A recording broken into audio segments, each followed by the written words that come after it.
बिल्कुल पूरे मुल्क की तरह इस वक्त अगर बात की जाए फैसलाबाद की तहसील जड़ावाला की, तो यहाँ पर भी जो अशिया खुर्दनोश है उनकी कीमतों में दिन ब दिन इजाफा होता हुआ नजर आ रहा है। और इस वक्त अगर बात की जाए जो आम अशिया खुर्दनोश हैं, आम इस्तेमाल की चीज़ें हैं, तो उनकी कीमतें जो है रमज़ान मुबारक के शुरू होने के साथ ही उनकी कीमतों में इजाफे का सिलसिला शुरू हुआ था, जो कि तवातर के साथ अभी तक जारी है। आम अशिया खुर्दनोश जिनमें चीनी है, चावल हैं, बनस्पति घी है, कुकिंग ऑयल है और बाकी जो चीज़ें हैं उनकी कीमतें जो हैं, दालें हैं, उनकी कीमतें जो हैं वो तवातर के साथ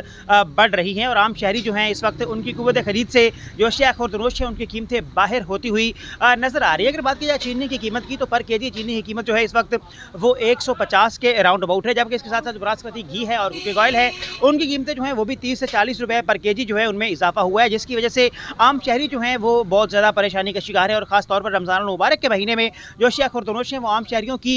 जो कुव्वत खरीद है उससे बाहर हो चुकी है। ना सिर्फ तहसील जड़ावाला का जो मेन शहर जड़ावाला है, उसके साथ साथ जो बाकी शहर हैं खुरडेवाला, सतियाना, रोडाला रोड, बुचियाना, वहाँ पर भी जो अशिया खुर्दनोश हैं उनकी कीमतें जो हैं वो रोज़ बरोज़ बढ़ती हुई नजर आ रही हैं। और जो तहसील एडमिनिस्ट्रेशन है उनकी जानिब से जो नाजायज़ मुनाफाखोर हैं और जो